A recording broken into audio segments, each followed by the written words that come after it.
Archaeological Institute with Museum of the Bulgarian Academy of Sciences.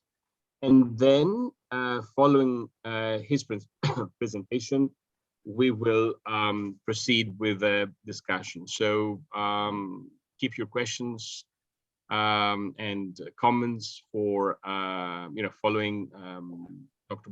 Boyadziev's presentation. Oh, Miglena has just joined us.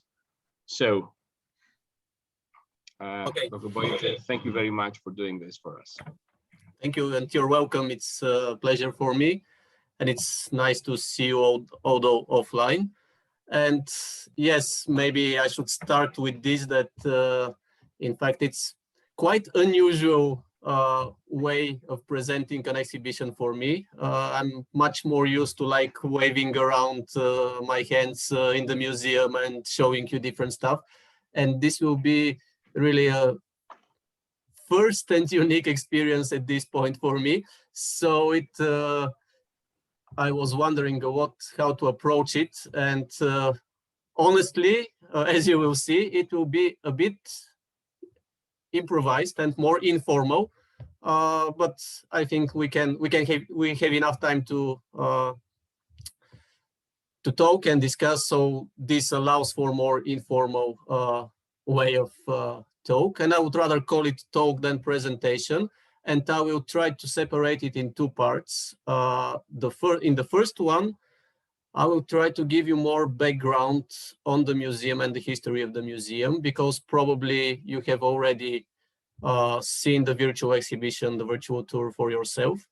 And then based on this background and based on what maybe some things more which will help you understand the current state of the exhibition and the museum, we can make a joint virtual tour, and I will share my screen then. In the first part, it will be mainly me talking. There will be not too much things to see on the screen, so feel free to just sit comfortable and listen. And having in mind that most of you or all of you have already gone through the virtual exhibition in one way or another. Maybe, I don't know, but maybe some of you have already seen the museum in person, in the real museum. So maybe you have already seen some things which have caught your attention. In fact, I will start with some of, let's call them problems. And this would be like an honest talk of the situation of the museum. In my opinion, there are two problems in the real presentation of the museum, which are a bit hidden in the virtual tour, because there you can just click in different rooms and without walking up and down. And you concentrate more on the showcases and the exhibits themselves. But even in the virtual tour, you can probably see them. And for sure, when you are in vivo in the museum, it will catch your attention. And these two problems are, first, the arrangement of the museum, which is in a way, although it's organized by periods and in different halls, but in a way, especially when you have to go up and down through all the stores, the floors and halls, it's a bit chaotic. And the second thing, which you probably have seen, is that the museum does not have an overall view, an overall concept. Like the different halls have their own vision and their own, of course, they have their own stories, but also the way they're designed is different. And I will try to give you the background why we have this state of the museum now, and what we aim in the last years with the exhibition, and what are our plans for the future probably. So the main reason for these two problems is that, as you probably know, is that the museum and the museum building were never meant to be a museum. In fact, the main building of the museum is an old mosque. It is one of the oldest still used buildings in Sofia. It was built far back in the 15th century. And the story how it became a museum and what happened with this museum is tightly connected to the modern Bulgarian history, and tightly connected to, I think, to the topic of your conference now, the interaction between politics and archaeology, and how politics and governments and so on affect and reflect on the archaeological museums, archaeological excavations, and so on. So you probably, all of you know that for several centuries, Bulgaria was part of the Ottoman Empire, and it was liberated after the war between between Russia and the Ottoman Empire in 1877. And very short afterwards, Sofia was chosen for a capital of Bulgaria. And this was very, let's say, formative years for the modern Bulgarian state, for the modern Bulgarian history, when after so many years being under another rule, Bulgaria and Bulgarian people had the chance to build up their own identity, their own country. And very important part of building this identity was the cultural, historical, and even archaeological, ethnographical, and so on heritage. So it was one of the first things which happened in terms, especially in terms of cultural and educational life in the new country, just 2 years after the liberation and 1 year after the Berlin Treaty in 1879, the first museum institution, and in this very formative period, it was joined with the library, with the National Library. Okay, now we call it national, we can use this term, let's say, although it was not used then, but the National Library and Museum was formed in the very beginning with one of the first institutions made up in the new country. And in 1892, they were divided. So library and the museum were divided, and it was the very first year when the museum started to exist as a separate institution.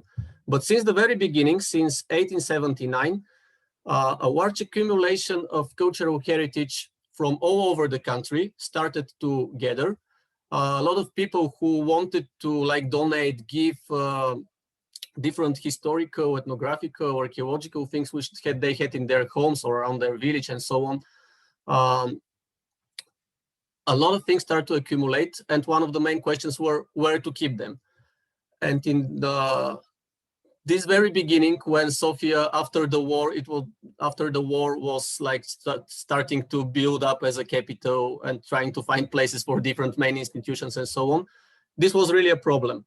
And as a first, and in the beginning, considered a very temporary decision, this old mosque in the city center was chosen because at this point it was no longer used as a mosque.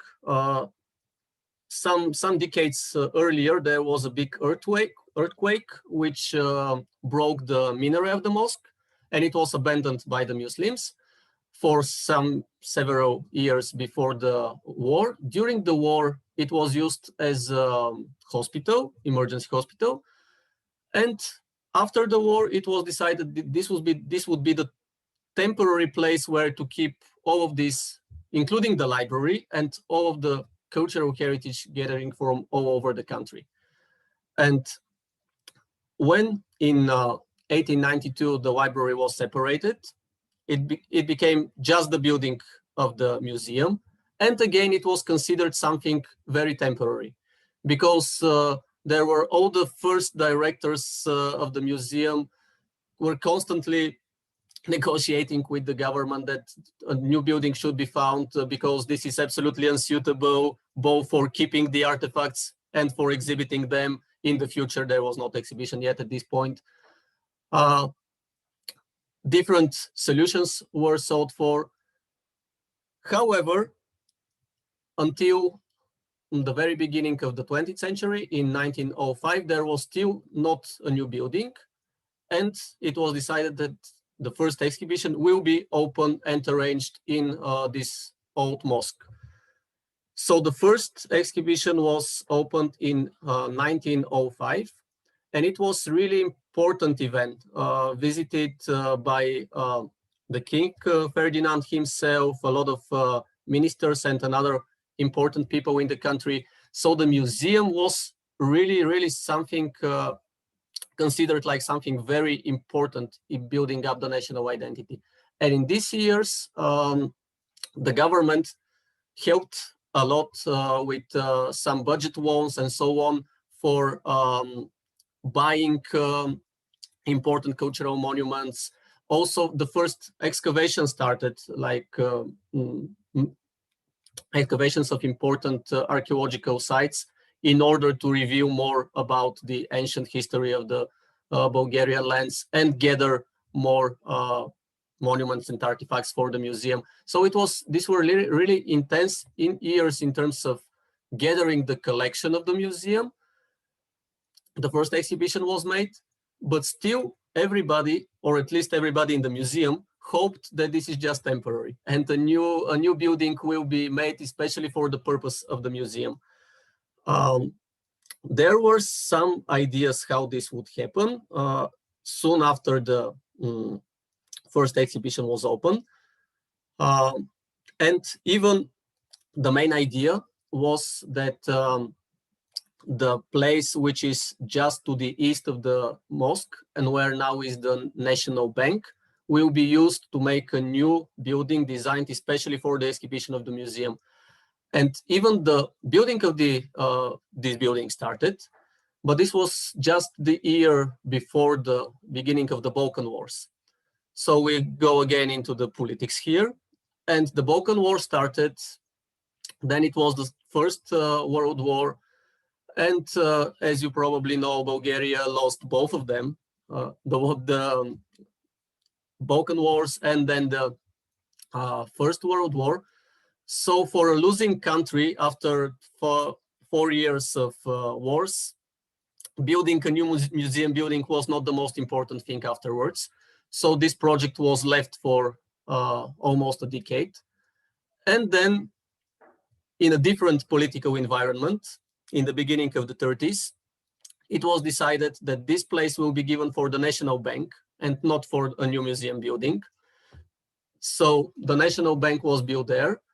And in order to compensate the museum in a way, several new premises were built around the mosque, which were later integrated in the museum exhibition and the administrative part of the museum. So in fact, 40 years after this building was considered absolutely temporary, it more or less became the permanent home of the museum. So a new rearrangement started in the 30s, but then again, and we go again into modern history and politics, in the end of the 30s, the Second World War started. And although Bulgaria tried to be neutral as long as possible, we were involved in the war in the end. And again, we were at the losing side. So part of Sofia, especially the city center of Sofia, has been bombed in the 40s. And museum was one of the buildings which was hit by a bomb, and partially in one part of it was destroyed. Some part of the archive was burnt, and it was really problematic years. And again, after the Second World War, the main attention and financial resources was put to restore what was destroyed and not to make a new building or something else. And then, as you know, the entire political situation in Bulgaria changed with the beginning of the socialistic or communistic regime. And it is connected with another important moment of the development of the museum. And this is the year 1948, when the museum was merged with the Archaeological Institute. So the Archaeological Institute was made in 1921, and there were different separate bodies, although they were working together on some excavation projects and so on, of course, but these were entirely different institutions. In 1948, these two institutions were merged under the head of the Bulgarian Academy of Sciences. And it has both pluses and minuses, of course, like many things in life. But in terms of the history of the museum, it has some important minuses. One of them is that the main focus after this merging was put on the scientific part, archaeological excavations and so on. So most of the directors were more concentrated on this, especially in the 60s and 70s when huge state infrastructural projects started, like building of dams, highways, and so on. There were a lot of rescue excavations going on and so on. So the main focus was the scientific and excavation part of the archaeology. And the museum was like a bit left behind. And it is also, there are a few museums which are in the system of the Bulgarian Academy of Sciences nowadays still, which have a bit strange situation in terms of, let's say, more administrative terms, because in strictly museum methodological terms, all these museums, including the Archaeological Museum, follow the methodology of they are under the methodological governance of the Ministry of Culture. But in terms of administrative part and in terms of budget and financing, they are under the Bulgarian Academy of Sciences, which is under the Museum of Education. So it's a bit strange dual situation. So all of this is politics. All of this is connected to what you have been discussing in the last days, I think. And all of this is how politics reflects the current state of the Archaeological Museum. So more than 120 years after it was declared as a museum, it is still in this old building, which has been given like a temporary solution. However, in the 90s, there was some big renovation made both in the mosque part and the additional parts of the building. But again, this was made more in terms of construction renovation than in terms of building, overall vision of the museum. Even at this point, the medieval hall was not made yet, so it was still a different premise. So after the 90s, in the beginning of the new millennia, the medieval hall was made. And in this point, we were, let's say in the beginning of the new millennia, we had really, in fact, really nice museum with a number of marvelous artifacts, a number of marvelous exhibits in a very charming itself building, because this old mosque has its own spirit, and you can see it when not so much in the virtual exhibition, but if you go in real. But again, it has never meant to be a museum, and the exhibition itself has never been made at once in one single concept with one single vision. It has been adapted through the years, through this more of a century, to the building of new premises, to the restoration of these premises after the Second World War and the bombs, to the financial resources which were available to renovate some part of it. So that's why now we have this, in my opinion, really, really interesting and important and beautiful museum in its own way, but although seeming a bit chaotic when you go through the exhibition. And this is also some of the challenges which we have nowadays, and some of the things which we try to figure out. And again, we go to politics, we go to financial resources and so on, as usual. But we do have hope, and we do have different ideas and possibilities to finally to make a big renovation, which will give a single and overall vision and concept of everything which is gathered in the museum. Another thing, as a background of the exhibition, before we continue, with the exhibition itself is something which probably it's not easy to see, especially in the virtual exhibition, but this is also important part of the history of the museum, is that most of the exhibits and the artifacts which are kept in it have been gathered before the Second World War, and especially in the beginning of the 20th century. And again, as I told you, this was this formative period of the new Bulgarian state, which was trying to gather cultural heritage from all over the country, and it was gathered here in this museum. Again, a number of excavations were financed by the country in order to gather new material and in order to understand the past of the Bulgarian lands. However, things changed, especially after the Second World War and during the communistic regime. This was the time when a number of regional museums were made, or some of them already existed but gathered more attention. And in this period, most of the exhibits, most of what has been excavated during excavations was assigned to the local museums, to the places where the excavations were or where they have been found and donated. And also something else which is important, in the 70s, the National History Museum was made, which in a way, okay, it's my personal opinion maybe, but more or less it was like more favoritized by the new regime. So it was more like because this was also a museum where the modern history could be presented and so on. So more or less in the second half of the 20th century, the Archaeological Museum didn't gather too much new artifacts.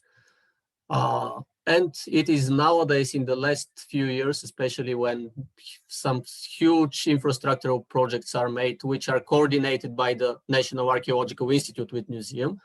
And there are a number of new sites being excavated, and some of the artifacts found start to come back again in the museum. So in the last years, we have some new income of materials. So more or less, the exhibition of the museum is to a very large extent based on artifacts which have been found before the Second World War, and some very fresh, very new excavations and exhibits from the new millennium. So, okay, I think I have given you some kind of a background on what the museum looks like and why, merging it with all the modern history and the political effect on the museum. And now I will try to give you a kind of a virtual visit on the museum.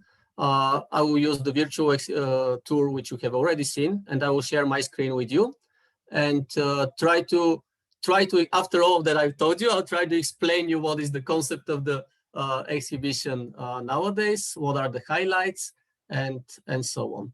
So just a moment for me to open it and to share my screen.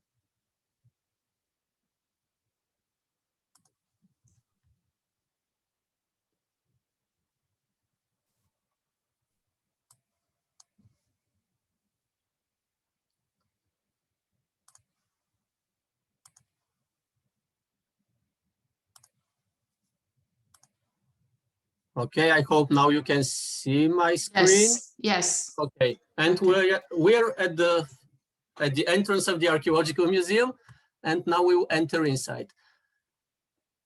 So, okay, let's go inside. Okay, bear with me. I'm not very used to making the virtual tour. It's much different when you are inside in vivo. Okay, so first, very quick view on what I have told you. This is the central hall of the museum, the main building, and As you can see now, this is the mosque. This is the old mosque, again, built far back in the end of the 15th century, 500 years old, and never meant to be a museum, but still having a lot of charm as being a cultural heritage itself. One important thing, especially comparing it with many Western museums, is that here in the Bulgarian Archaeological Museum, almost all of the exhibits come from nowadays Bulgarian lands, and almost all of them, with two single exceptions, are original artifacts. And we have just two copies. One of them is this. You can see this on the wall where my pointer is, probably. This is in fact, the only one original copy in real scale, 1:1, of the famous Mother Horseman, which is a big rock cut relief under the UNESCO World Heritage in nowadays northeastern Bulgaria, and connected to the very beginning of the Bulgaria state far back in the 8th century. So all of the other exhibits in the museums are originals, and they cover an enormous time span. Okay, just a second. They cover an enormous time span of more than 1.5 million years. So the oldest exhibits which we have go far back. Okay, just a second. Let's see. Just a second, sorry. In order to. It's strange, but when I shared my screen, I lost the ground floor option for the museum, so I don't see the ground floor planning now. Anyway, we'll do it in the in the harder way. Let's go to here. Come on.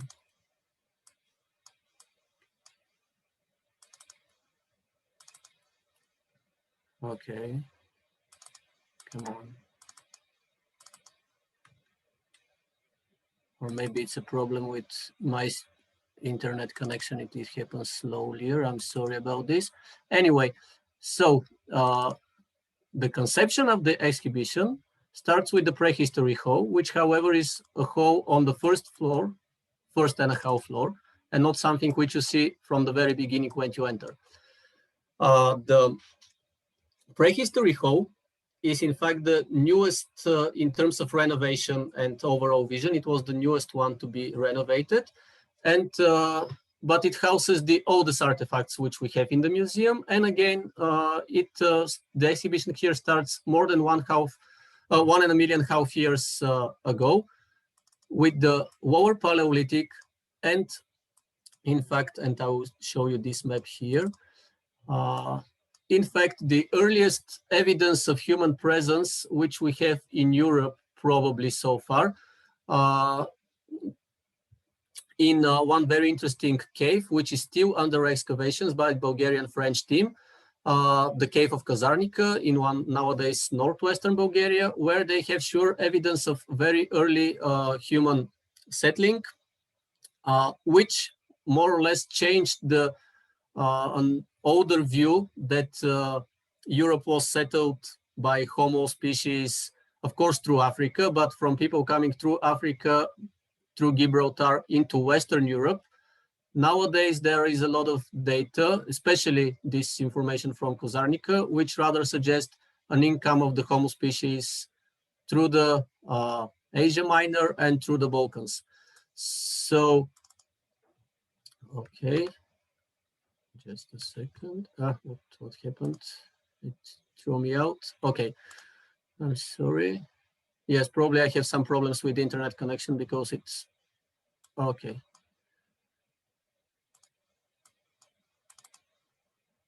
Let's go back again into the Prehistory Hall. Come on.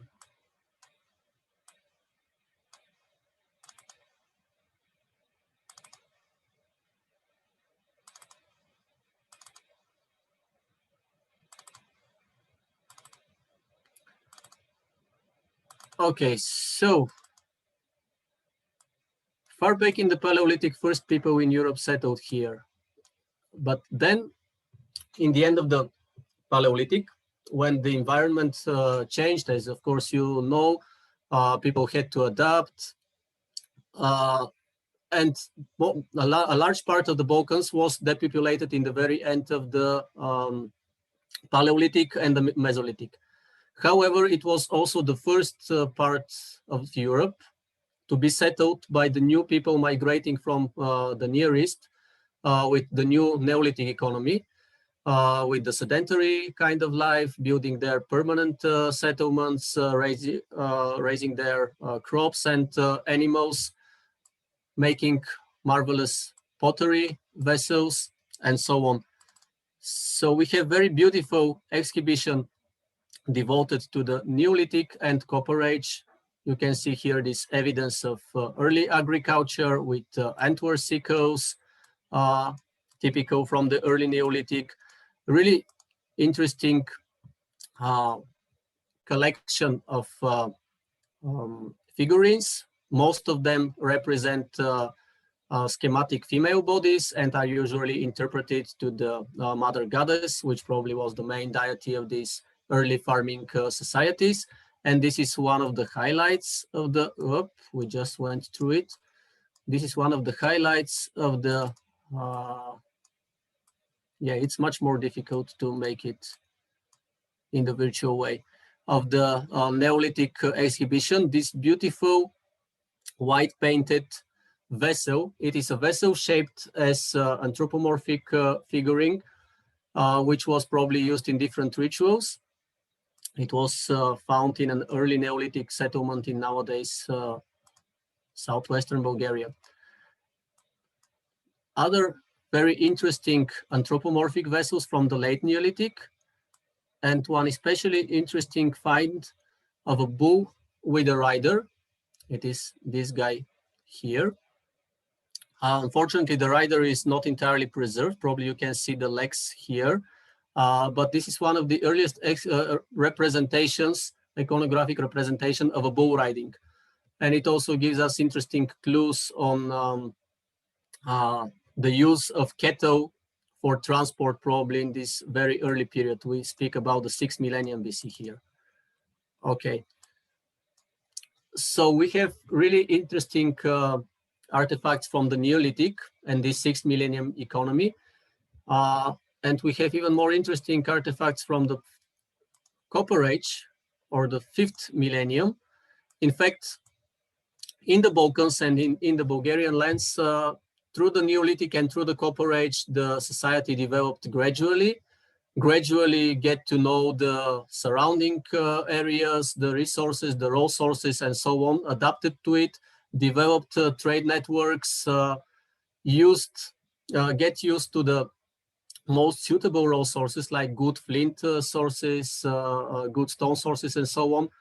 And at some point in the very beginning of the 5th millennium, also found out the idea of copper smelting and producing the first metal artifacts. So this is the beginning of the Copper Age. And here in this showcase, we can see some of the earliest copper and metal artifacts in Europe, different axes, shaft hole axes, small jewelry, and so on. And together with it, people still used flint, stone, antwer, and so on. Important part of the prehistoric exhibition is, maybe you can see here on the photo,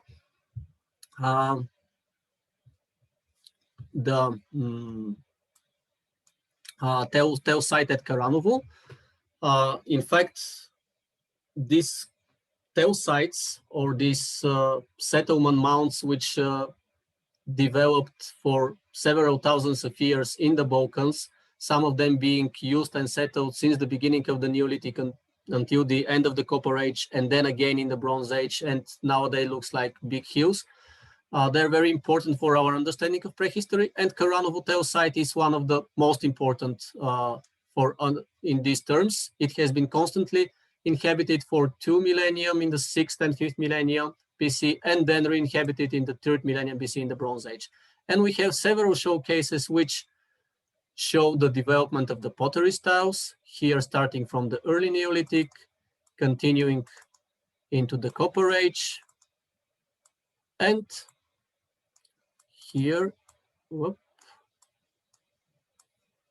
Okay, let's find a suitable place for this. Here in this showcase, we have some really interesting finds from the Karanov Hotel, like bone anthropomorphic figurines, like this zoomorphic vessel, and I think you can see this here, the so-called Karanovo stamp, which is a small stamp or pintadera made of clay with incised signs on it. These signs are different than the signs which are usually placed as pottery decoration or figurines decoration. And according to some researchers and some interpretations, this was some kind of very, very early form of coding information, or let's call it proto-writing or something like this. So coding and presenting to the others some kind of information in a written shape. So we have very beautiful collection of figurines from the Copper Age period, and we also have here in this showcase, oh, and I missed it again. Let's turn around now. Maybe you can see here. Sorry, Dr. Boyadziev, do you think it would be better in the full screen mode? Oh, I'm sorry. Yes, of course it will be. Just a second. Just a second.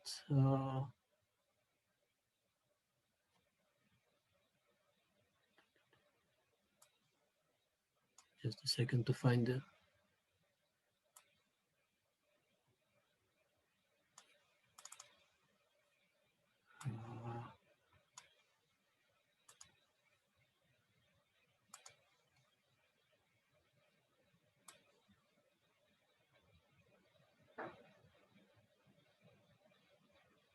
Yeah, it's much more uncomfortable when you have to do it on the screen. Never mind, because it seems that it's not available, so don't worry. Honestly, I don't see a way to make it full screen now here. I don't think you can. Yes, I don't think I can't see. I can't see. Okay, so we'll continue in this way. Okay, so all this Copper Age civilization with all these beautiful figurines and pottery and even gold artifacts and gold jewelry, which you can see here, quite mysteriously disappeared in the end of the 5th millennium. There are different interpretations on why and what. The most important, the most used ones are sharp climatic change or invasion of nomad people from the northeast. And we have evidence, in fact, there are some evidence on both of them, and maybe they interacted and merged in a way. For sure, we do have evidence that there were new people coming from the northeast. And for sure, what we know is that people who were settled here for more than 2 millennia more or less disappeared. And for almost 1 millennia, we have almost no traces of settling in nowadays Bulgarian lands, with just few small scale settlements, usually in the mountains. And then in the Bronze Age, new people settled down in non-Bulgarian lands. This is the end of the 4th millennium. And they had quite different culture. They had quite different pottery. They had different burial customs, different settlement patterns, and so on. And these people which settle here in the 3rd millennium, we may consider, and a lot of researchers consider, as the, how to say, proto-Thracians, the people who later on in the late Bronze Age, we do know as Thracians. And in fact, the first written evidence of Thracians which we have come from Omir in Iliad, where he mentions the famous Thracian king of Rhesus, who joined the Trojans against the Greeks. So for sure, in the late Bronze Age, we already have evidence of the Thracians settled in the Northern Balkans and nowadays Bulgarian lands. And probably these are in terms of what we know from archaeology and the analysis of this Bronze Age culture. More or less, we can guess that these people who settled here in the early Bronze Age were the people who later on we know as Thracians. And Thracians are a very important part in Bulgarian cultural heritage. They were also very important part in, let's say, Bulgarian cultural propaganda. There have been a number of traveling exhibitions devoted to Thracian treasures and Thracian cultures. And more or less, this was probably the most sold part of Bulgarian cultural heritage. And still, Thracians are very popular, important, and interesting for the people who visit Bulgaria. And this second floor building, or the Treasury Hall, is devoted mainly to Thracian treasures and Thracian cultures. And we can start here. Okay, we can start here with the Voucher and Treasure, which is one of the most famous and most important Thracian treasures. And it is, in fact, contemporary with the first written evidence which we have of Thracians. So it dates to the late Bronze Age. And there are several gold vessels, some interesting gold objects, which are sometimes interpreted as lids. But there are different interpretations as well, because they have decoration and incrustation on the lower part, the lower side as well. So maybe there was something more than just lids, which would make this lower part hidden. And there are different interpretations, which we won't go into now. But anyway, this is really unique and really interesting gold treasure, found as most of the Thracian treasures, found by chance. And found as depot of very interesting and valued objects. Another very interesting Thracian treasure is the silver treasure. Okay. The silver treasure of Lukuvit over here. Okay, I'll try to find the more suitable place. So this is the silver treasure of Lukuvit. And it gives us one of the aspects of the important aspects and typical features of the Thracian culture. So for the Thracian culture, especially during the Iron Age and during the 5th and 4th century, when the Odrysian kingdom, which is the largest Thracian kingdom in nowadays Bulgarian lands and nowadays Eastern Thrace. So for this, let's say, classical period of the Thracian culture, during the Odrysian, Tribalian, and so on kingdoms, during the most intense contacts with the Greeks and the Persians and so on, and during the time for which we have the main literary evidence from the Greek authors who were contacting with the Thracians.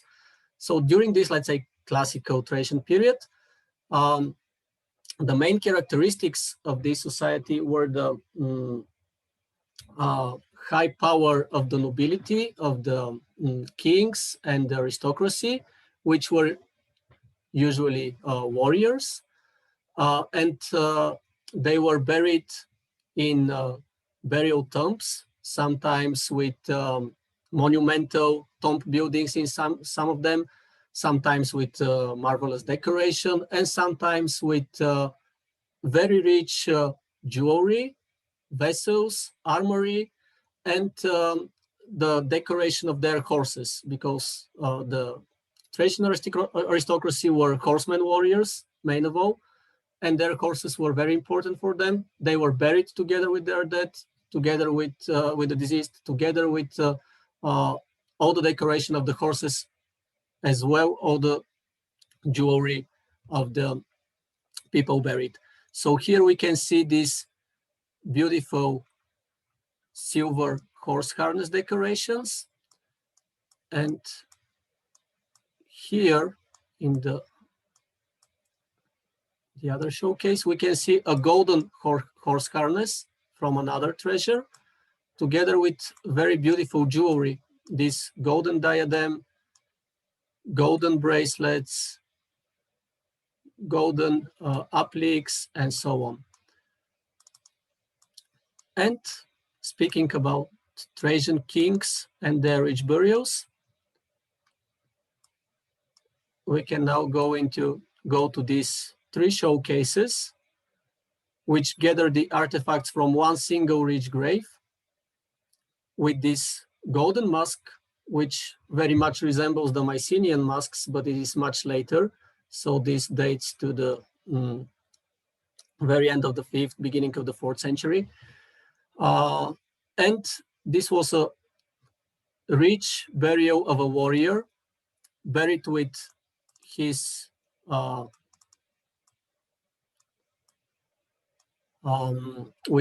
weaponry, different kinds of spearheads, a short sword, arrowheads, his protective armor, and also with imported Greek vessels, red painted pottery, bronze vessels, and so on. Important part of the rich Thracian burials were also these golden pectorals and gold threads. Just a second to find it.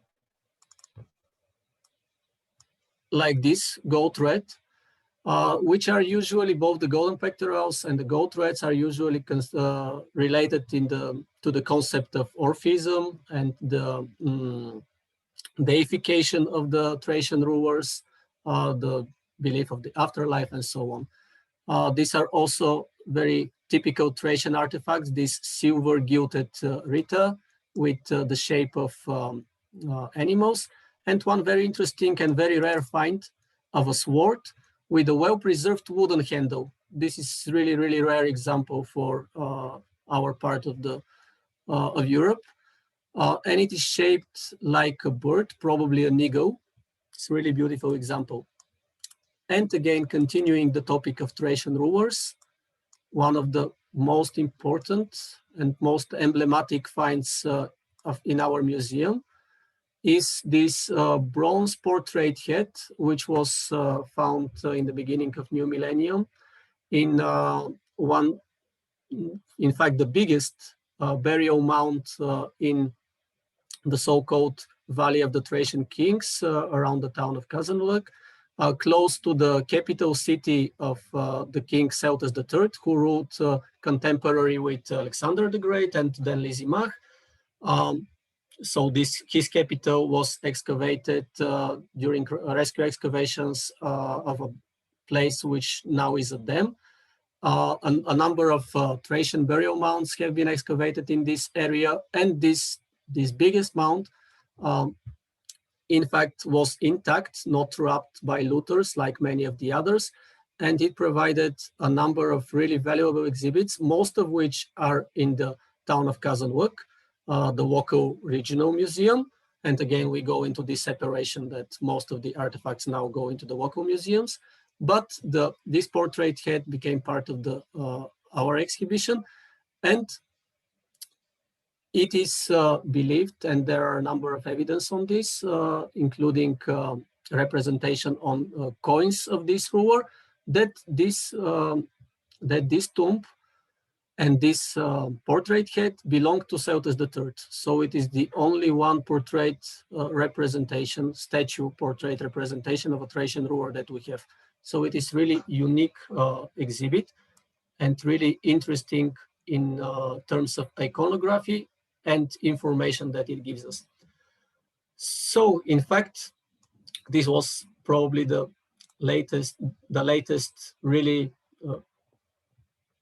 how to say, mighty Thracian king. Afterwards, in the 3rd and 2nd century BC, the Odrysian kingdom gradually declined, and in the 1st century BC AD, the Balkans, as you know, became part of the Roman Empire. So here we continue our exhibition and our tour in the Treasury Hall with some treasures from the Roman period, typical Roman stuff, which you can see and which you have seen a lot. And the exhibition continues with the Roman period. And the Roman period is mainly placed in the central hall of the museum or in the old mosque. And as I told you, most of these artifacts which are here, like huge sarcophaguses, statues like this statue of Fortuna from the Roman city of Nova and so on, they have all been gathered here in the first half of the 20th century, and they more or less become like a permanent focuses of the exhibition. So for more than 50 years afterwards, all the rearrangement of the exhibition more or less have to consider them as some permanent great focuses inside.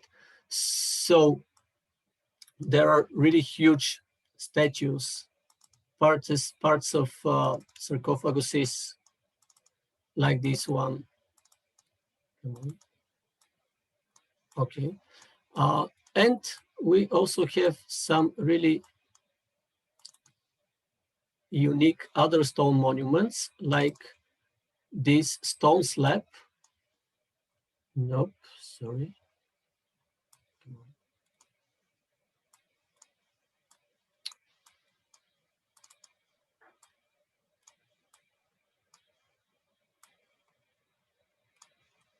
Like this stone slab here, which represents circus games. I don't know if you can see this from here. I hope you can.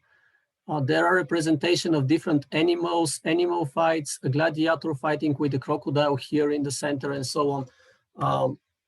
So this is really interesting. Let's call it a poster for circus games. And what is even more interesting, it was found several decades ago, but just 15 years ago, the place which this poster was advertising was found too. So this is the amphitheater of Serdica, of the Roman city of Serdica, in nowadays city center of Sofia, very close to the Archaeological Museum itself.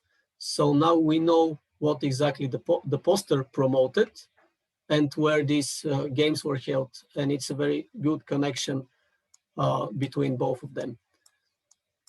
The Roman exhibition in the museum also includes a number of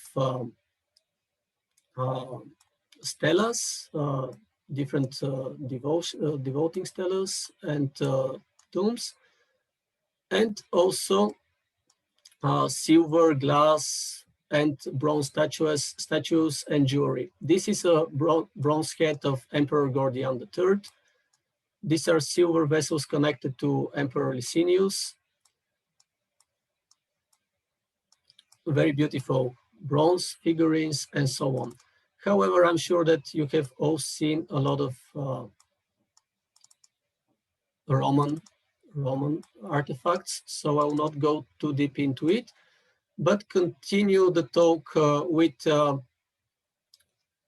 what happened after the end of the Roman Empire, the collapse of the Roman Empire in the 4th century when it was divided into Eastern and Western. So the Eastern part, or the Byzantine Empire, took over the Christianity, became important part of the life and culture since the 4th century. However, since the 4th century, especially in the 5th and 6th century as well, a lot of barbaric tribes from the north came into the Balkans, especially to the north of the Balkan mountains, and destabilized this region. And among these tribes were the Slavs, and then in the 7th century, also the Bulgarian or Proto-Bulgarian tribes. And It is the Bulgarian tribes which foundation of the medieval Bulgarian country in 681. And this is the beginning of the medieval Bulgarian kingdom, which is another important part of Bulgarian history and Bulgarian promotion of Bulgarian cultural heritage. I already told you about this mother horseman, which is connected to one of the first Bulgarian rulers and his fights with the Byzantine Empire. And then we can go to the medieval hall. And let's see if we can do it from the stairs or it, okay. So the medieval hall, which is entirely devoted to the medieval Bulgarian kingdoms, the first and second Bulgarian kingdom.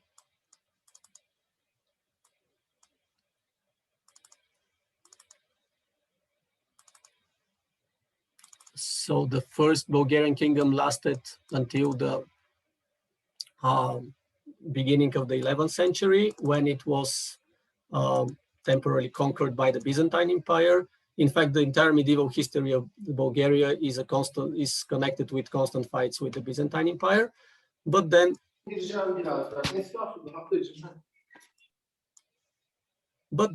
the 12th century, the Bulgarian kingdom gathered its liberty again, and this is the beginning of the second Bulgarian state or the second Bulgarian kingdom. So this is the medieval Bulgarian hall, which, again, as I told you, that there are different concepts in different halls in the museum. It does not follow exactly the chronological order which is kept in the other halls, but it is mainly thematical. And in this hall, we can see different themes, different topics presenting different parts of the medieval life and the life of the Bulgarian in the Bulgarian kingdoms, connected to monumental architecture, building techniques, different crafts like spinning and weaving and so on. You can see here womb weights, spinning wheels, and so on. The topic of the women beauty, different adornments usually found in cemeteries, presenting the female's costume, and on the other hand, the man warrior. So different weaponry here, like swords, like arrowheads, and like mace heads here, and so on.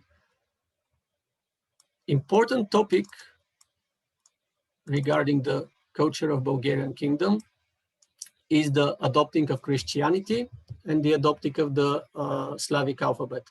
So the Bulgarians, and both the Bulgarians and the Slavics were pagan tribes. And here you can see, okay, just a second to find a better position for this. Okay, so here you can see some typical pagan representations from the early Bulgarian kingdom, like this shamanistic representation and like this very popular, you can see it all over Bulgaria more or less on different souvenirs and so on, this so-called rosette from Pliska, which is a kind of medallion with different sites connected to the runic script which the Bulgarians were using. However, in the 9th century, Bulgarians adopted Christianity.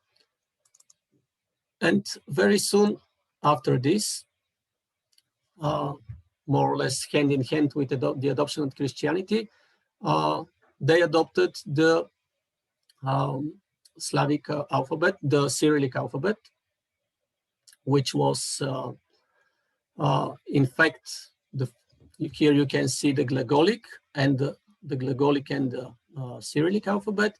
So in fact, the Cyrillic alphabet was developed in the Bulgarian lands by the successors of Saints Kirill and Methodius, this simplified version of the alphabet. And it was namely here in the Bulgarian lands and in the capital of the Bulgarian kingdom in this period, Veliki Preslav, which was built after the adoption of Christianity by Tsar Simeon.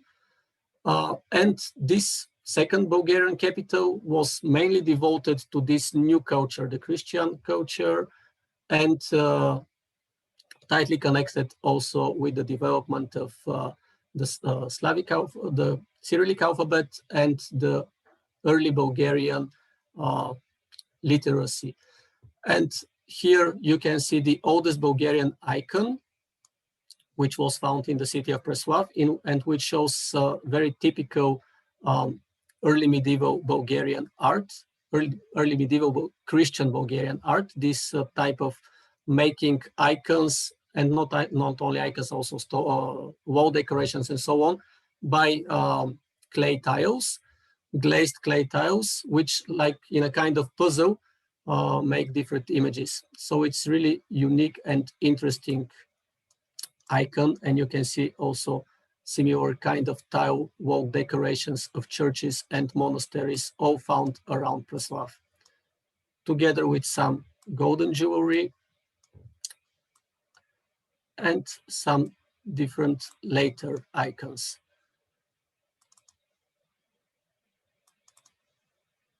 Okay, and we're closing to an end.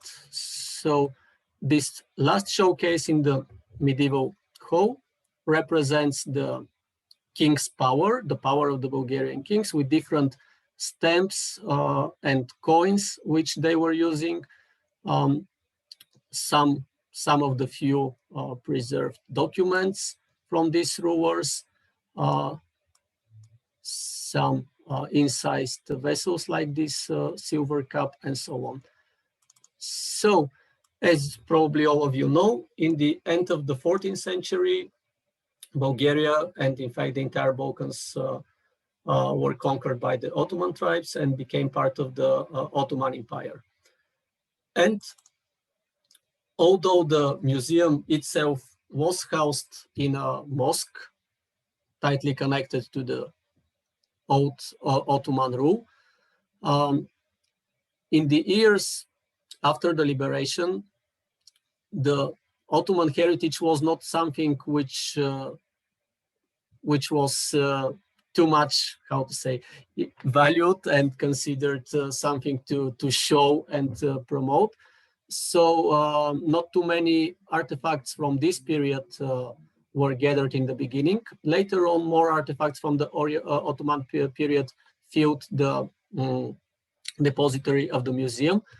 However, still, it is just a small part of the exhibition, and it is shown in few cases, which can be seen around this gallery, around this corridor, which surrounds the second floor. But also here, what has been more important, especially in the early years of the museum, was the Christian art and the preservance of Christianity during the period of the Ottoman rule. So the continuing life of a Bulgarian culture, Christian culture, which was mainly kept in churches and monasteries. So some of these churches and monasteries were excavated, and the preserved wall decorations and icons were brought in the museum, and a lot of them have been very beautifully conserved, restored, and are presented in the gallery in the second floor of the museum. So more or less here all around, you can see this iconography from the Christian churches during the Ottoman period. And well, I think that we can end this virtual tour with this. I'm sorry it was so improvised, and it's really strange to look at the museum online and not in vivo. I hope you have gained some basic impression on the history of the museum, on the exhibition of the museum, and I'm here to answer all of your questions. Maybe it will be more maybe it will be more useful to go to questions and some particular topics. Thank you, Dr. Boyadziev, for this tour through the National Museum in Sofia. My first conclusion is that I certainly have to visit Sofia and the museum. This is something I was hoping I would do last year. I was then hoping that I would do it this year, but then perhaps, you know, there's always next year, the year after that. And I think to us all, it was a familiar tour through a national museum in our region. It is the outcome of improvised national narratives, administrative decisions, affecting the fortunes of the exhibits themselves, of the way national stories are told and retold, a mix of interior and international politics, sometimes local politics as well. All those stories of finds made somewhere and then had to be taken to the Metropolitan Museum in the capital, but then requested by the periphery again.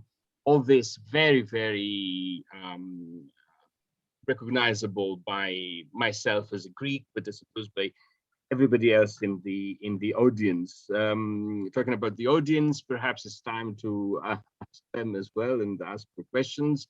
Bettina Arnold has raised her hand, and perhaps she wants to offer a comment or a question. Yes, I do. Thank you so much for that. It was literally a tour de force, I think it's fair to say, not just a tour. I honestly don't know how you managed to pull that off. And I also wanted to say that I really appreciate the fact that there is such an emphasis on the very early pre-metal prehistoric material, because in that respect, you have, I think, outdone the British Museum. I can remember wandering around looking fruitlessly for the Paleolithic, Mesolithic, and even Neolithic exhibitions there, and discovered that they had largely been moved into storage and were just, you know, there were a few sort of special objects left on display because they were so concerned about the expansion of the museum shop and restaurant side of things. So that was really well done, and I was very impressed by it. Also, and this was not intended to go to the entire group, I sent you a separate message in the chat. The sword with the bird head handle was a bit of a revelation when I saw it in my sort of private version of the tour yesterday, because we have something which looks similar, it's not identical, in our excavations near the Hoineburg Hill Fort, which is an early Iron Age settlement site, and it's from a burial context also, without parallels in our region. I'm beginning to think when these things show up, they never have a parallel, which is not good news. So this was the closest thing I've seen so far coming out of sort of the Eastern possible sort of range of options. The others are in Spain, but they're much later, the Falcata sort of precursor. So I was fascinated by the displays, and I actually, also, because we have a museum studies program here at the university that I teach at, would like to be able to use this virtual exhibition in the way that you've designed it for that purpose, because it's really well done. So thank you. Congratulations. Thanks a lot. And yeah, I'll be really glad if you like it. Again, I myself feel quite uncomfortable to making it in the virtual way. And I'll be really glad to welcome any one of you who comes in vivo, and for sure it will be much greater experience. It's really interesting for me what you said about this parallel of the sword, and it will be really interesting to see it. Yes, because here in Bulgaria we also don't have any parallels of this. So it will be really interesting to see what your find is. And yes, thanks you also for the what you said about the prehistoric part of the exhibition, because I myself am a prehistorian. So I was going to ask you what your specialty is. Yes, I'm a prehistorian. I work mainly on Copper Age, but also Neolithic and Copper Age. Copper is that we sometimes call Chalcolithic? Yes, yeah, exactly. Chalcolithic or Copper Age. Okay, that's my main specialty. But in fact, most of us in the museum, we have always thought that okay, we have really a lot of Roman heritage all over the Balkans for sure, especially in Bulgaria with the Limes and all the cities around the Limes and so on. And there are a lot of things to show, but Roman is something which you can see all over Europe, but not only Europe, you can see all over. And prehistory, okay, we have the Thracian culture, which is typical, and as I told you, it has always been like the visit card of Bulgarian cultural heritage. But we have in the Balkans and in Bulgaria, we have really beautiful prehistory. And I think this is something which is good to share and not to hide in the depositories. Thank you. Thank you. James has a question or comment, then Burak, and then Anastasia. Thank you. I'm going to ask, this was a very enlightening and broad presentation. I'm going to ask, I suppose, what is really the obvious question about the core absence in the museum. And you've alluded to it already, which is, of course, the Ottoman material. Because I'm just struck by, and we all know why it's absent, but I'm just struck by the fact that it's in such an important early example of Ottoman architecture. The other major mosque in Sofia is, of course, designed by Sinan. I'm curious about what moves are being made to reintegrate the Ottoman aspects of the material further into the museum, and what other material there is out there. Because I mean, the reasons and the history why it's not there aside, this is 500 years too of Bulgarian history that deserves a place in the museum, right? So I'm curious about what's being done, what more is being done to reintegrate that into the story that the museum presents. Okay, yes, this is really important, and again, it goes much about politics, and this is something which we, in a way, usually don't like to speak about, because a lot of people, especially politicians and so on, a lot of people like still looking a bit, how to say, look more on the legacy than on the history. And I think that we should learn from history, but not take it as some kind of burdened, heavy legacy or whatever and try to hide it. But still in general, especially when it's up to politics, it's not exactly the case.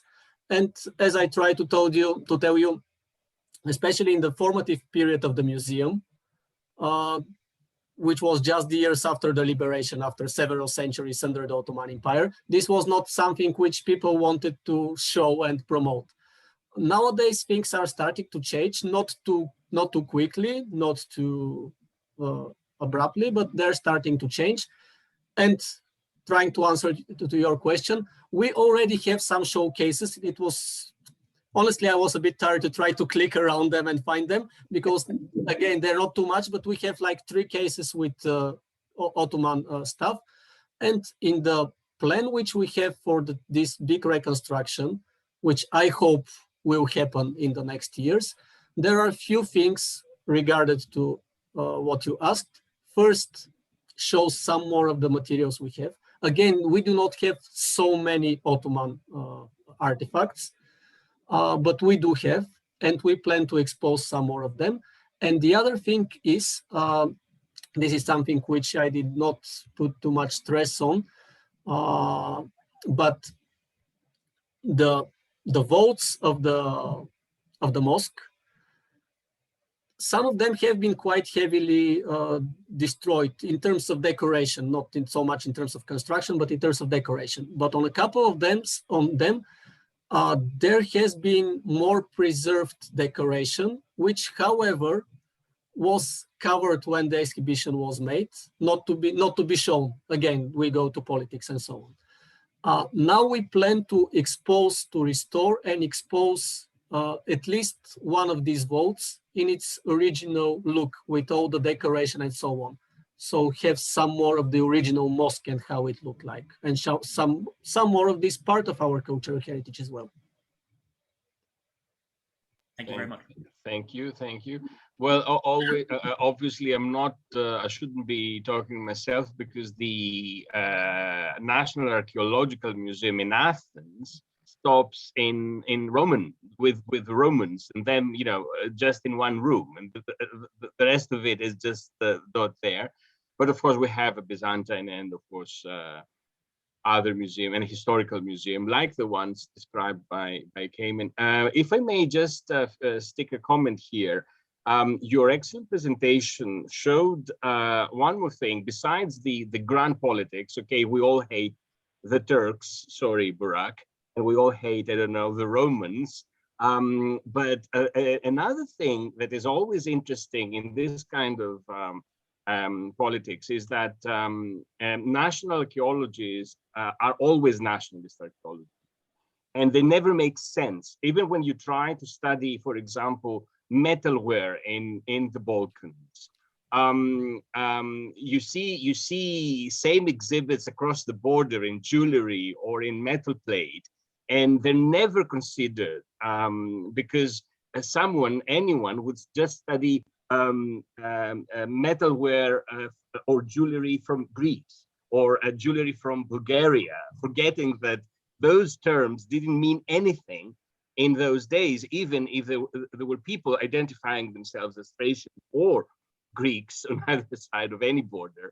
And I must say that I even find it difficult convincing my students, which means 20 or 30 years younger than me, people, to just never think that this type of jewelry, or sometimes of jewelry in northern Greece, make more sense looked again, checked against things that are found in Bulgaria or in North Macedonia rather than Athens and the Peloponnese, which doesn't make sense in terms of 5th century BCE or 5th century AD. So thank you for this excellent reminder. Now, Burak's turn. Thank you very much, Dr. Boyadziev, for this very informative presentation. I'm also curious about the building itself. I mean, at the beginning, the museum, well, not realized, but competing with for a plot with the National Bank. So this underlines a great importance to my understanding. Would you please, or could you please elaborate on that a little bit? And the Sophians or Sophianettes, how do you look at the building or the archaeological museum being resided in an Ottoman mosque still in comparison with the empowering nationalistic tendencies all around the world? I would like to ask. Thank you. So start with your second question. Honestly, it may sound really strange, but honestly, there are a lot of people, at least from my experience and some personal talks with visitors and so on, there are a lot of people who don't even think and don't even realize that the museum was a mosque. For them, this is a museum housed in an old building. They don't even think that it was a mosque because it doesn't have the minaret and so on. Even the vaults are not very much visible from the outside. And they don't perceive it in this way. But also the people who know, it's for them, I don't know, at least in my opinion, at least from the people which I have spoke with and so on, people do not have this kind of, even with people who are quite nationalistic, they don't have this kind of attitude towards the building of the museum, why it is in an old mosque. So they just perceive it as using of the building, and they don't have this kind of contradiction. Okay, that's the Bulgarian attitude you say about at least the attitude of the people which I have spoke with and which I know and I have not seen some kind of like massive movement again or some kind of other opinion. Okay. And about regarding your question about the bank, if I'm not sure if I completely understand, but well, so where now the bank is, this is it is just. So in fact, the bank is stuck on the eastern wall of the mosque. They share the same wall now. In the end of the 19th, I'm sorry.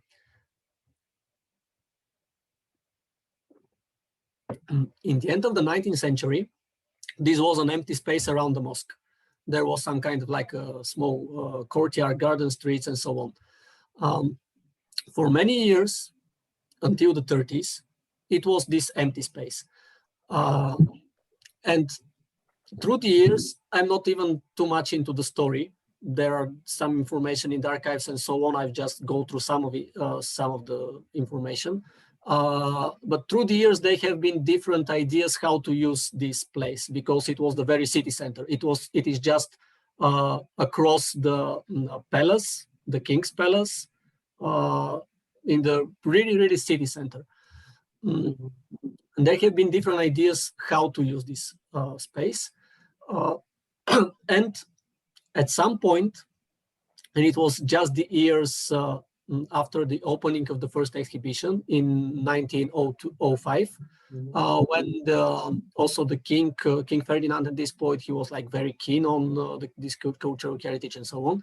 Most of the politicians in this period were like trying to use this cultural heritage to build up the identity.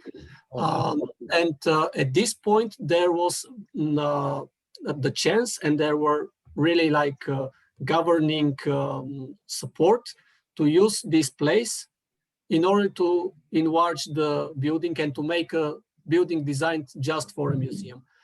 But then the Balkan War started, and after the Balkan Wars and the First World War, the situation completely changed. First, we were quite like ruined in terms of economy and everything. The nationalistic idea changed, because before the Balkan World Wars, we were like hoping to gather all the parts where Bulgarian people were majority and so on. And you know, all this modern history. So all the national idea of Bulgarian governors and Bulgarian society changed after the First World War. The political situation changed. There were different parties that ruled in the 20s. And at this point, this was the enlarging of the museum was not a priority. Okay. It was decided that this place will be used to make the National Bank as a symbol of the renewal of Bulgarian economy and so on, however we can like, or just as a suitable. One more thing. Okay, one more thing, please. I mean, the museum is very pretty, the building is very pretty, the exhibition is very pretty, and as many of us, I believe, this was the saddest part of being on the virtual space, not visiting the museum, not being able to visit the museum in Sofia. However, I have noticed on the display that some labels carried name from Macedonia, from Turkey. Aren't you afraid of being sued for the material you're being exposing on the museum? Well, the truth is, as I told you, almost all of the artifacts which we have are from nowadays Bulgarian lands. Not all of them, as you have seen. Yes, there are some artifacts which come from nowadays Macedonia, nowadays northern Greece or northwestern Turkey, the Eastern Thrace. And these are all artifacts which, again, it's connected to history, modern history, and politics. These were artifacts which were gathered through during the periods of the world wars, where this in the areas which were temporarily occupied by Bulgarian army and temporarily considered part of Bulgaria. And in some of the cases, these were chance finds where the soldiers were digging protective ditches and so on. They cut through ancient cities or ancient cemeteries, like the Trebanishta cemetery, which was found then. It has really interesting history itself.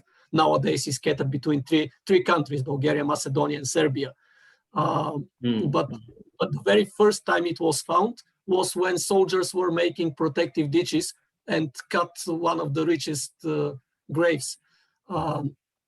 So these artifacts came in this period, and they're part of the museum depository anyway. So hiding them, I don't think it is the right thing to do. Yes, I agree with you.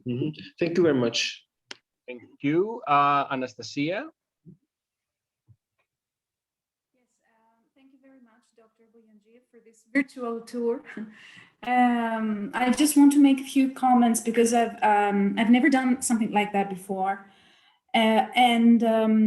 Okay, I guess first of all, during the pandemic, it's safer to make these virtual tours in museums, or even beyond the pandemic for those who don't have the ability or the opportunity to travel. This is also an easy and quite not interactive solution, but okay, it's you get the chance to know all these museums. The virtual tour here in the Sofia Museum is, I think it's quite well organized. I mean, especially, I think in your presentation, you didn't have all the choices that I had when I did it a few hours ago. I mean, you couldn't see those blue circles in order to see the labels. Yeah. Yeah. And the floors, I don't know if it's connected with the sharing screen or not. I mean, I don't know, but yes, I lost some functionality. Yes, I think it was because of the internet. Otherwise, maybe, but I don't know. I'm saying that because it is quite well organized. And when you click on the central circle in front of the showcase, you can have a very good position and see the artifacts quite well. So I was impressed by that. I was also impressed by the architecture because I'm a lover of the Ottoman architecture, in fact, and I instantly realized that this is a mosque. The drawback of this virtual tours is that we don't have I mean, it's impossible to realize the agency between the artifacts and the spectators, the visitors. I mean, there is always a very special interactive procedure between the artifacts, especially when we are dealing with visual arts, sculpture or wall paintings. I think we miss a lot of the detail and of the general atmosphere of a museum. However, experts can still make some comparisons of typology within the pottery, which are familiar to them. For example, I saw many, especially in the prehistoric exhibition, I noticed a tripartite vessel, which we call Kernos in Minoan archaeology. We took the name from the classical period. The Kerni in the classical period are ritual vessels. So we always like to implement a ritual character in everything in Minoan archaeology. So I found many common characteristics, many common types of vessels, either in well, especially in the prehistoric collection. So, and one more a question: which is the main political narrative that the museum is trying to promote? I mean, I think you pay more attention in the prehistoric artifacts. Maybe to emphasize the continuity of the Bulgarian national identity, because there is not such, I did notice such an emphasis on the Roman exhibition. And I think also you pay much more attention on the Christian exhibition as well, the Christian hagiography and the images and all these artifacts. Okay, so first, thank you about your comments. I enjoyed it. I really enjoyed it. Thanks.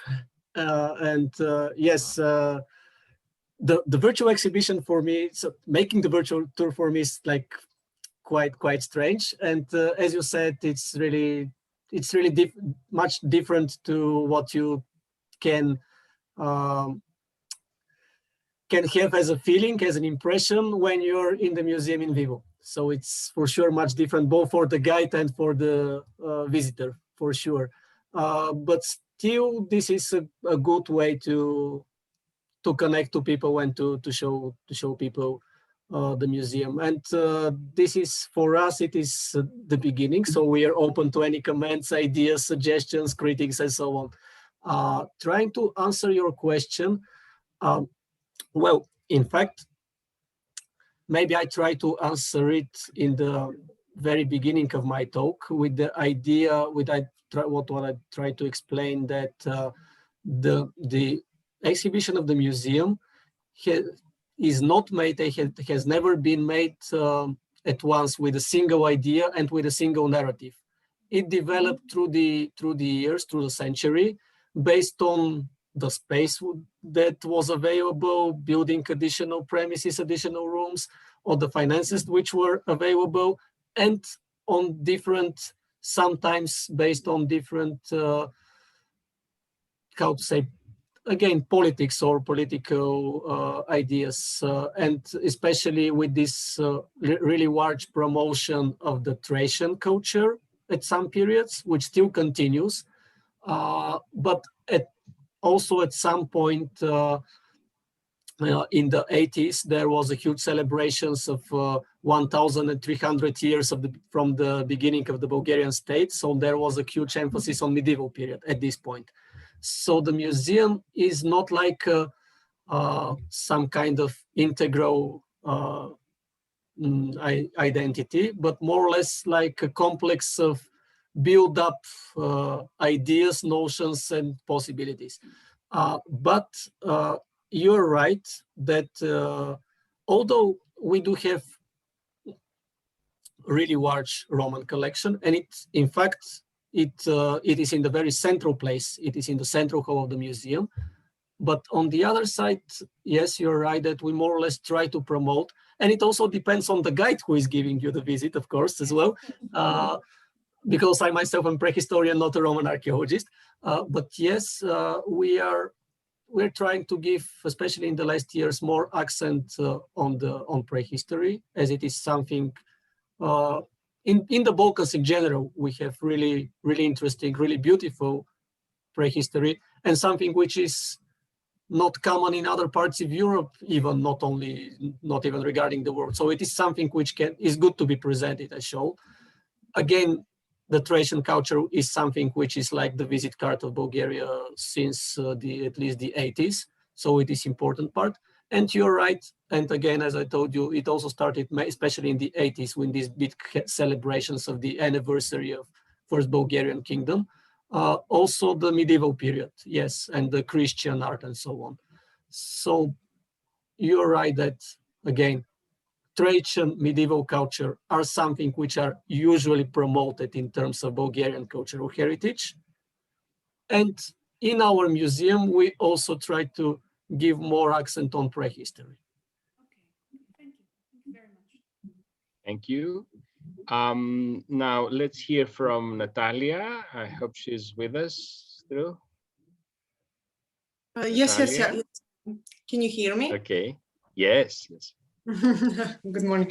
Thank you, Dr. Boyadziev, for historical overview and the tour. And I want to commend the existence of the virtual tour. And I think it's especially important now at this moment of time because a lot of museums are not accessible. Also, I want to share with you that you can feel actually the beauty of the building itself, because when I was coming into, even online, when I was entering, I felt as if I were entering some sacred space. And then only after I read about that it was a mosque.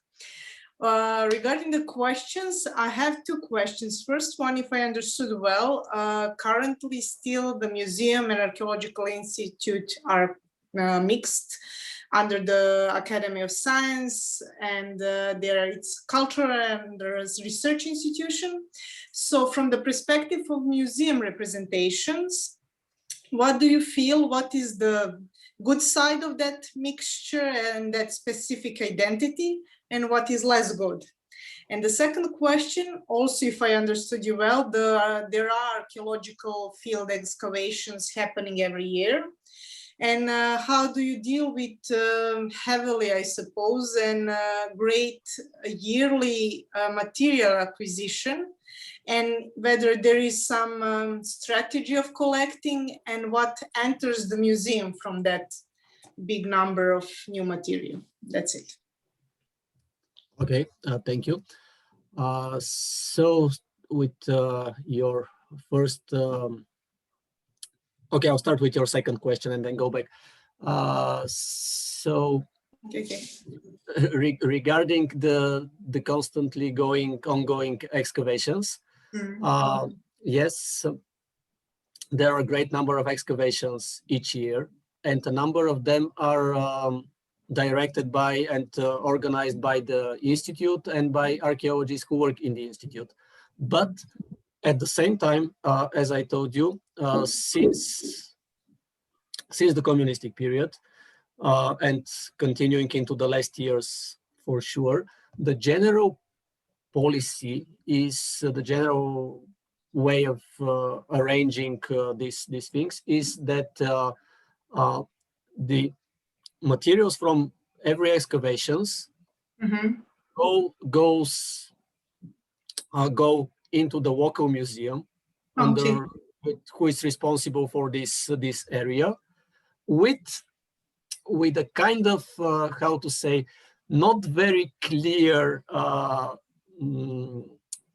regulation, with the idea that some of the artifacts under mutual agreement may go into the national museums, National Archaeological or National Historical Museum. It's usually, so depending on who is the governing institutions. For most of the excavations is the Archaeological Institute and Museums, but in the National Historical Museum there is also archaeological department, and they also direct some excavations. So because in fact these like regionalisms stopped the income towards the national museums, which was the bad side, the bad part of the worst part of the thing. But the good part, the positive part of the things, that we are not overwhelmed with what you speak, with all the massive material, which for sure will not be able to store. So the things nowadays have this like quite slippery regulation that under mutual agreement, some of the artifacts may go into the one of the two national museums, depending on the. I suppose those are the most valuable and most representative. Usually these are some more valuable artifacts, with the general idea that this would be artifacts which will go into the exhibition. They will not just stay hidden in depositories. Yes. Because it make no sense to take them and just keep them in a depository. So the general idea is that this would be artifacts which can be exhibited, and with more or less the idea not to like completely tore apart complexes. So if we have like one single grave, for example, usually we would not take just the golden piece in it and the others. But again, this comes to this mutual understanding between museums, excavators, directors. So it's a matter also of diplomacy and relations as well. And going back to your second question, with the first question, which in fact is to this one, yes, we are still one joint institution, museum and institute. There are, of course, good and bad things. I hope my director is not listening.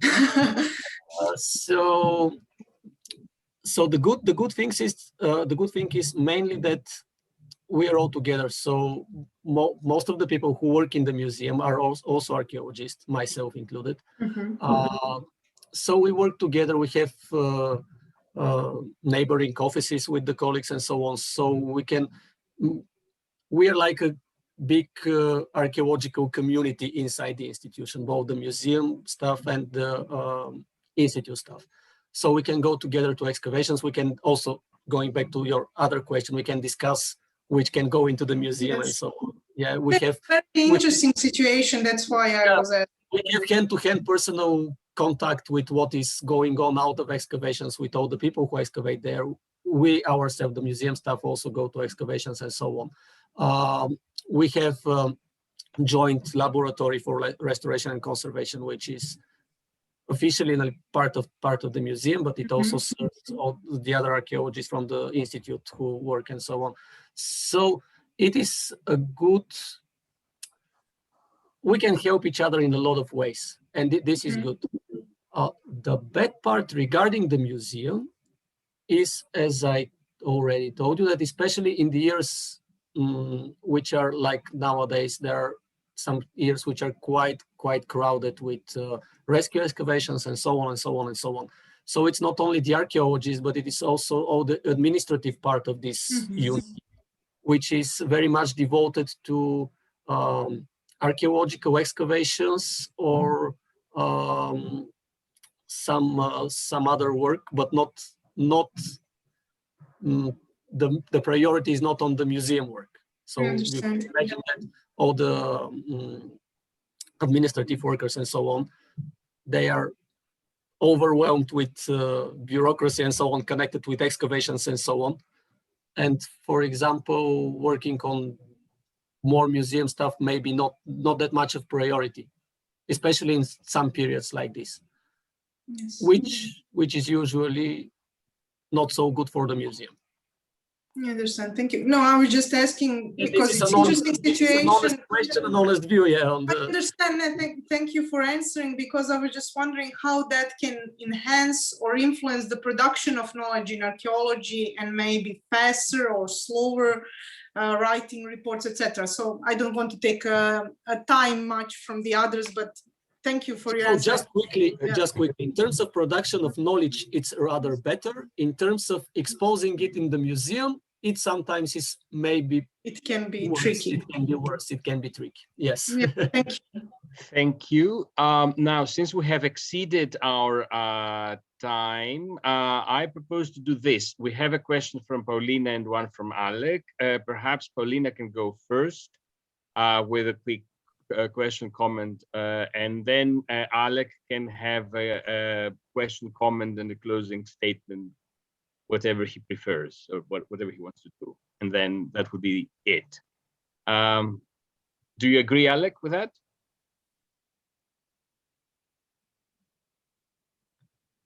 Alec, you're muted.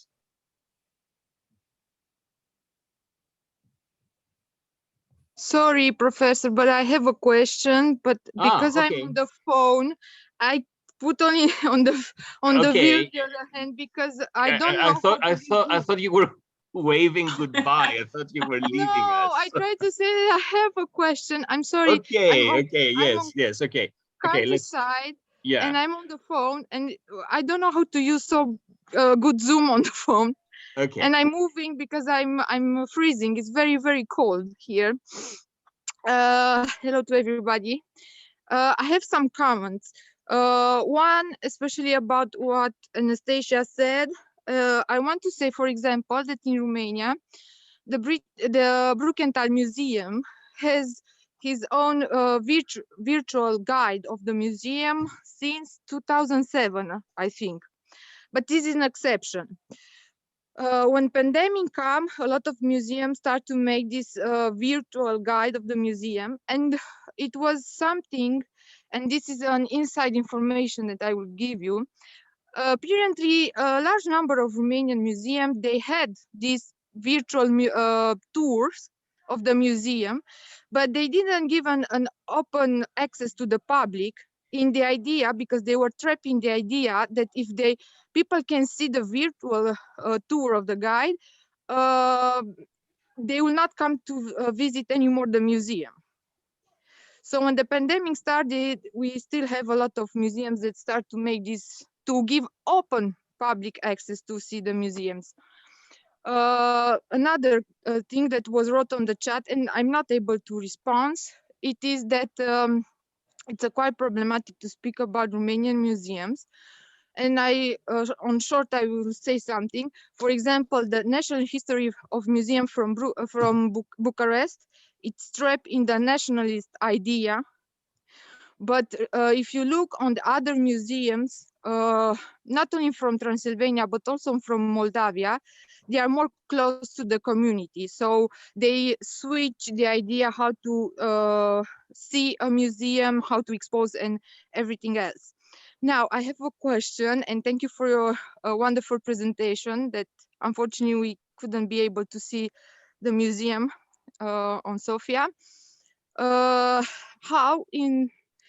If you have private funds for your museum, only the funds that come from the state, and if you have special programs designed for involvement of the community in the survival and I don't know, to help the museum, and I will explain you why.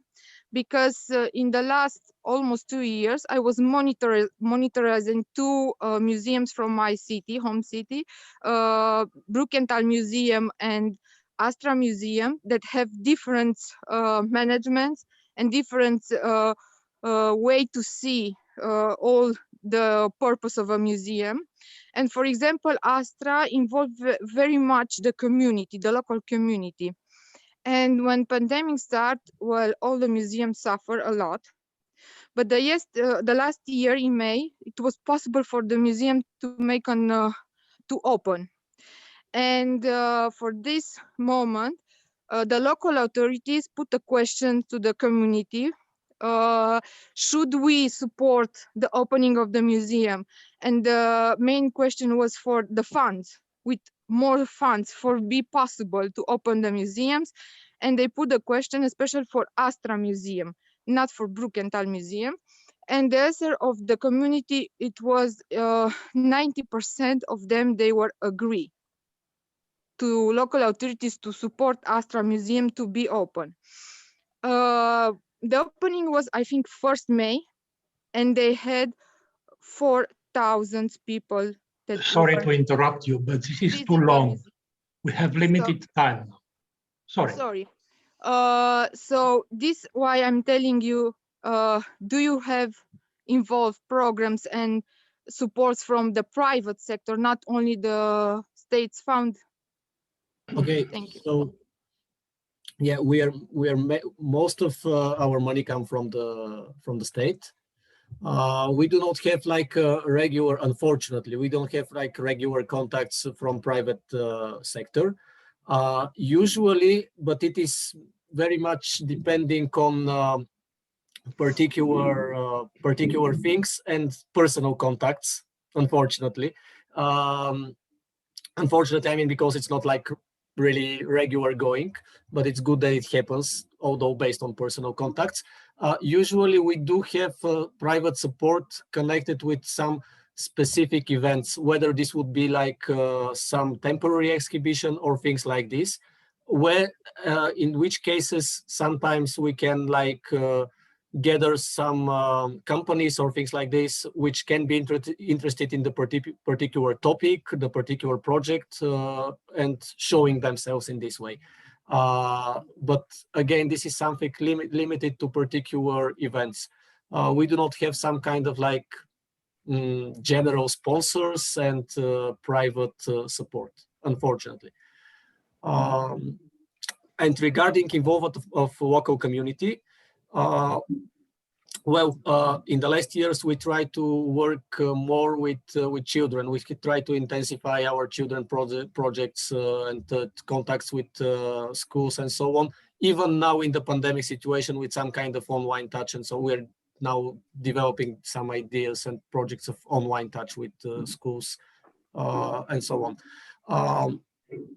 But the problem which in a way we have with because the example which you have, it regarded the local, not only the local community, but the local authorities. And in our case, it's a bit problematic because the local authority, which would be the mayor of Sofia and the municipality of Sofia, they have their how to say, their own museum. So there is a regional museum of Sofia, which is supported by the authorities in first place. So we would not be the priority for the Waco authorities when a museum should be supported. If this answers your question in a way. Thank you very much. Okay, but yes. thank you. So Alec, do you agree to go last? I want to ask something. Our plan was to discuss the museum. And as far as I'm concerned, questions and the answers we received do not exhaust the discussion itself and do not replace it. So if that is still possible, I would like to discuss about it. And after a 10 minutes break for but that depends on the technical possibility that this goes on longer, and of course, if you want to do it.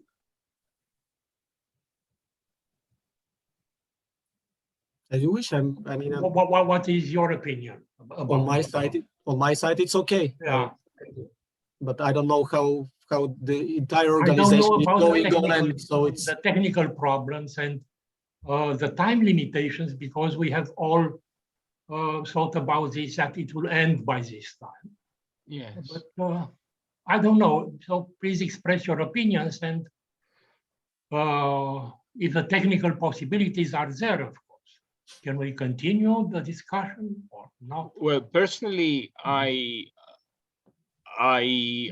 quite happy because I got my own conclusions from the virtual tour and from what Dr. Boyadziev has shown us. So I've got my own conclusions too, but I don't have time to present them to you. Okay, yeah. That's why we need the discussion. But this is just one isolated opinion. If you have other ideas, of course, we will do as a majority thinks it's worth doing. Well, the problem is that I'm not available for much longer after this. So yeah. Yes. Paulina. Yes, I just I'm gonna have to go to my parents' house actually, because it's my father's birthday today, so I'm gonna have to leave you. But I wanted to say a few comments. First of all, on a personal note, when I was doing this virtual tour, I asked my 17-year-old son to join me because he's a huge fan of museums, but also he's a freak of Google Street and all kinds of virtual tours that he's mastered over the past year. So he was much better in it than I was. But I asked him what are the pluses and the minuses as a person from another generation, how it works for him. And he told me something interesting, that virtual tours are great because you can go back as many times as you want, you can spend as much time as you want, read everything and so on and so on. But I asked him, okay, but still, if they are so great, if we travel somewhere, you always want to go. And he said, yes, because traveling is about making dreams come true. So, with this maybe introduction, I would like to draw your attention to the fact that we just published a report, the National Statistics Office just published a report they do every 5 years on people's participation in culture. And this is data from just before the pandemic. On how people participate in culture in Poland. And there was actually a question asked, what forms of culture can be substituted with online activities? They asked this question in late 2019. So it's you know, like they knew. And it turns out that out of all the categories of culture participation, you know, theaters, watching films, I don't know, going to concerts and so on, museums are the least that people consider to have the same experience online as on a real tour. I mean, in other cases, I mean, if you watch a movie in a cinema or on Netflix, of course, it's a different experience, but the change isn't as huge as going to the museum. I will just put you in chat the link to it, because big parts of it and the diagrams are in English as well, so you can take a look. But it's interesting that even before the pandemic, people thought that it's very difficult to visit library online. And this is what Oana said, that some Romanian museums had virtual tours, but were afraid of posting them online if they only would read some studies on how people use internet to get to know museums, because there are some studies, a lot of and now there are thousands of them. You know why people go to museums website first and foremost, apart from the pandemic? To see the opening hours and to see the restaurant menu. This is why people visit museum websites. They want actually to go there, and we've closed and opened museums throughout the last year, I think 3 times. And every time more and more people come back. Every time we reopen, we will be reopening them on May 4th. Again, hopefully this time for good. Sorry again, this is too long. Okay, so I will just put you in chat the link to the study so you can see how people use internet or don't use it in case of museums. No. Thank you. Yes, I have a comment. I have noticed the head of the Emperor Marcus Aurelius in the exhibition, and it comes from Romania, from Dobroja, from Constanța. So you can add Romania to the list of the countries which have provided archaeological material to your museum. I have to add that Romanian archaeologists during the war from 1877 have gathered many Bulgarian finds, and you can see them in some of our museums. I have a question. Do the visitors have to pay for visiting the museum? For visiting the museum, you mean in yes, in Romania, people who visit the museums have to pay. In Bulgaria as well. In the United Kingdom, as far as I know, in the case of public museums, visitors do not have to pay. Yes, in Bulgaria, all the museums are paid. You have to pay to enter a museum. Thank you. Of course, with the free days and so on, but yeah. And thank you for the very informative presentation. If I might just quickly weigh in there, the British situation varies. Some museums are publicly funded and free. Others do require that you pay for entry, and I worked on the ticket desk of one which requires paid entry. So it's sadly not entirely free public access. The British Museum, yes, but smaller museums that need more funds, you sometimes have to pay. Thank you. So it seems we have to close now. I'm sorry, we did not have more time for discussion. And I want to thank you all for participating. And for the very important museum presentation we have heard, for the possibility to make the virtual visit. That also ends our spring school. And it was a wonderful experience for me. I learned a lot. I can only be grateful for this opportunity. And I have to mention here the excellent organizing capacity of the Center for Advanced Studies, Sofia. Everything was done very professional, and we had all the resources we needed for our discussions at hand. I'm very grateful for the help, and you must know that the initiator of this is Diana Mishkova, rector of the Center for Advanced Study in Sofia. Without her initiative,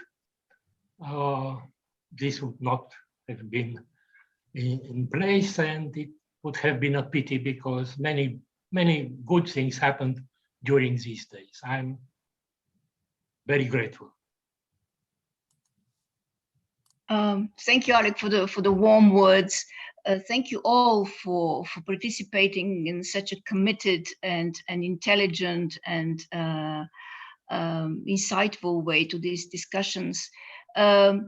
as a matter of fact, you should have been able to really test our organizational capacities should you had the opportunity to come to Sofia.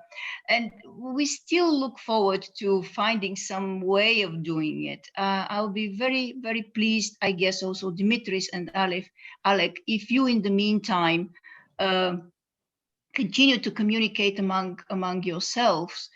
During our opening conference, the first 2 days, there was a talk about thought collective or thought community. So we very much hope that such a thought collective is now in the making, probably already has crystallized during these few days.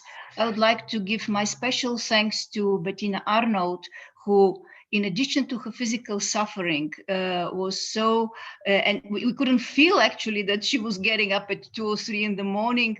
I mean, always full of ideas, of strength, of really of devotion and engagement, true engagement with what we had been doing. I, for my part, take the obligation to check with the Getty Foundation whether they could propose some way of compensating for your inability to meet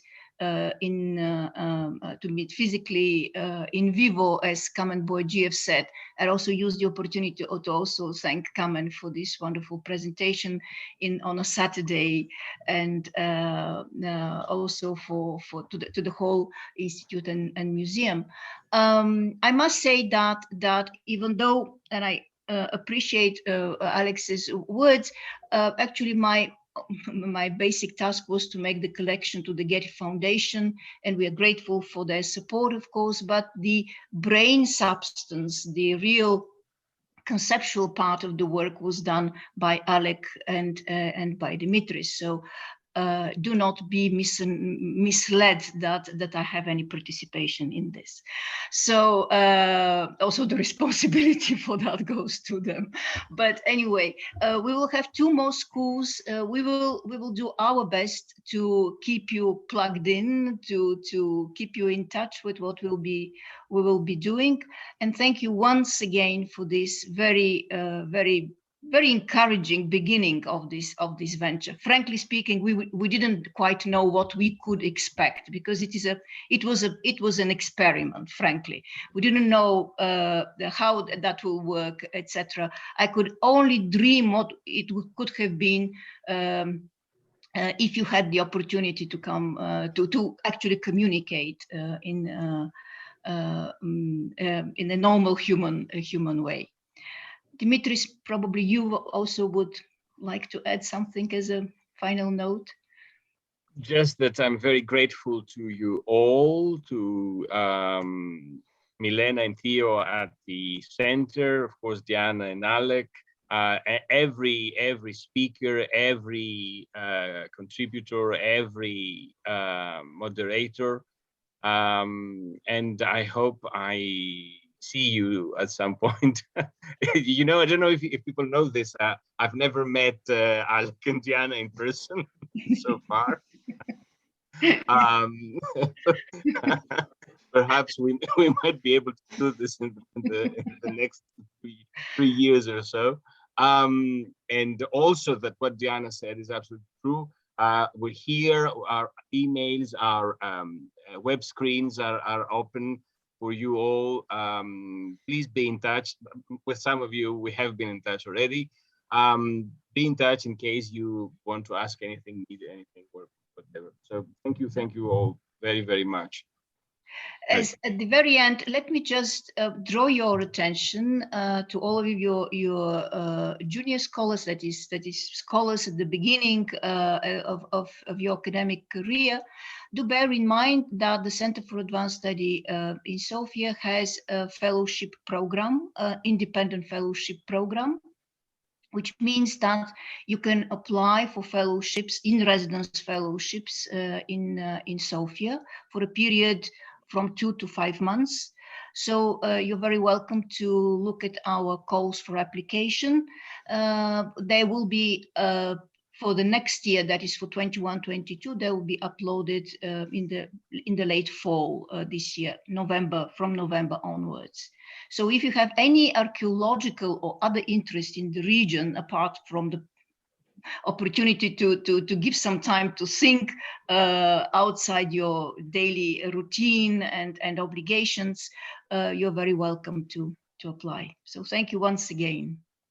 Thank you to Dimitris, to Alec, to Kamen once again, and to all of you. Keep well. Thank you. Thank you. Thank you again. Thank you. Thanks. Take care. Bye-bye. Diana, very if much. you need us, we Bye. can stay. I don't know. You need Yes, us? let us stay for a couple of minutes. Let us stay sure. for a few more minutes. Alec, yeah. Dimitris, thank you. Yeah. Have a great weekend. Bye. Bye. Thank you. Thank you Bye-bye. all. Thank you. Bye-bye. Thank you very much. Thank you.